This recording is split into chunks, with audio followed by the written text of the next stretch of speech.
Naka-preposition na ang mga dumating na food packs mula sa DSWD dahil sa bagyong Guring, kaya't agad umaksyon ang Provincial Government of Quezon sa atas ni Governor Dr. Helinta na kailangang mabigyan kaagad ang mga posibleng ililikas ng mga residenteng maapektuhan. Pinangunahan ni Infanta Vice Mayor Eli Ruanto ang pagsasaayos ng mga food packs kasama ang mga stand responders at mga volunteers na naging kabalikatan ng Provincial Government of Quezon para sa mga kababayang nangangailangan ng tulong, kasama ang mga personnel o staff ng DSWD na nanguna sa pagbaba ng mga ayudang ipapamahagi sa mga posibleng maapektuhan ng bagyong Guring. Aabot sa 10,500 na food packs na dumating kagabi sa bayan ng Infanta at nasa 7 trailer wing van cargo truck ang gamit ito.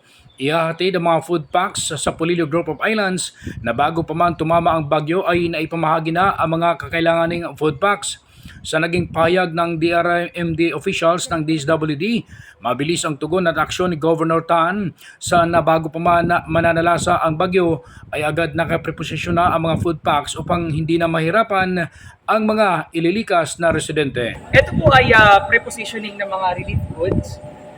Ito po ay ginagawa talaga ng DSWD sa atas po ni Secretary Gatchalian sa pamamagitan ni Governor Dr. Helen Tan dito po sa buong Quezon, na bago pa dumating ang mga kalamidad, naka-preposition na o nailalagay na po natin sa mga areas, especially yung mga GDAS o yung mga geographically disadvantaged areas. Ito yung mga malalayo tulad po dito sa Pogi, Polillo Group of Islands.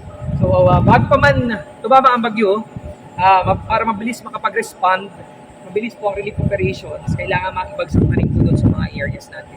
Although may mga nauna na po kami na ipadala, ito po ay yung additional dahil ating laging ina-anticipate yung Vermonts, especially dito po sa lugar ng Reyna Pogi, madalas po talagang daanan ng bagyo.